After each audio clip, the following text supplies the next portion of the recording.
Hello အားလုံးပဲမင်္ဂလာပါရှင် Mediri Cake and Bakery မှာပြန်လည်ကြိုဆိုပါရရှင်မင်းမင်းတို့အခုသွားရပို့ဆောင်ပေးမှလေးကတော့ဘိုးတိုင်းဒေသကြီးလက်ဗရန်မြို့နယ်ခမုံစိတ်အုပ်စုလဲလက်စိတ်ရွာမှာနေထိုင်နေချစ်ရတဲ့သားလေးရဲ့ကိုနှစ်ပြည့်မှုနှစ်အတွက်ပါဆိုပြီးတော့10လက်မှာ8လက်မှာ6လက်မှာ3ထပ်ပါဝင်တဲ့ကိတ်ကြီးအပြင်ငွေသား3သိန်းပါဝင်တော့မွေးနေ့ကိတ်ကြီးမှာယူထားတာလေးကိုမင်းမင်းတို့သွားရပို့ဆောင်ပေးနေတာလေးပဲဖြစ်ပါတယ်ရှင်ဘလို့တွေပြောစရာကောင်းမဲ့ဆိုတာကိုတော့မင်းမင်းနဲ့အတူလိုက်ပါကြည့်ပေးကြပါအောင်ရှင်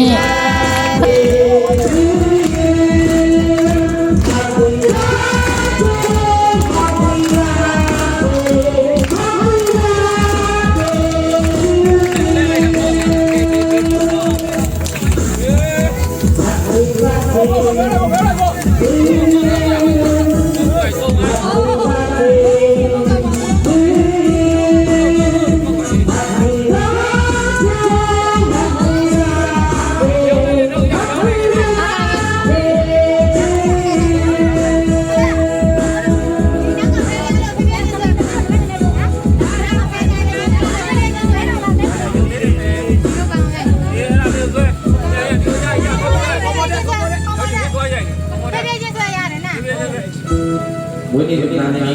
ဝိနည်းဒီဘ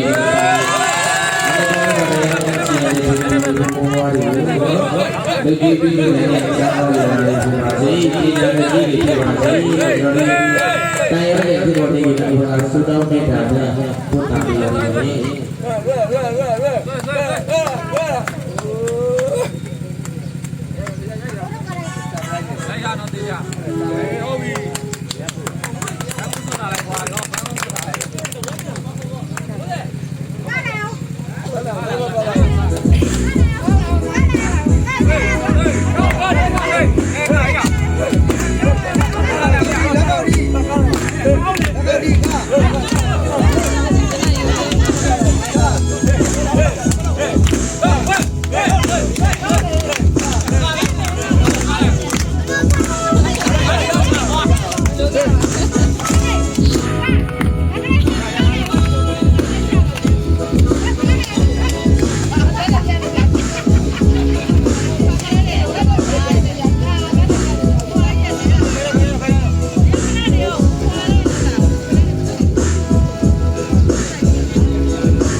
ချစ်တဲ့တရားတွေမွေးနေ့ရှင်သားတွေလက်ခုပ်တယ်ရဲ့ကျေးဇူးပါဒီချက်ကြရေးအများကြီးကမှနေနေလို့မေတူရီစိတ်ဆန်တဲ့ကလေးကိုရွေးချယ်ထားတဲ့အတွက်လည်းကျေးဇူးအထူးတင်ပါတယ်ရှင်။မင်းတို့စံသားလေးတွေရဲ့ရမေကြရတော့ကိုနှစ်ပြည့်မွေးနေ့မှာစာရေးတစ်ချက်ကျန်လာတယ်။တရားတူးတယ်လို့မလို့ဖြစ်ပါဘူး။ရှေ့ရတယ်ပြည်ပြည်နေကိုကိုမောကကိုမမတွေအားကိုရတော့တာဟောလည်းမလေးဖြစ်ပါစေလို့ကျမတို့မေတူရီစိတ်ဆန်တဲ့ကလေးမိသားစုမှာစိတ်မကောင်းတောင်းပေးလိုက်ပါရရှင်။ဒီချက်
Thank you.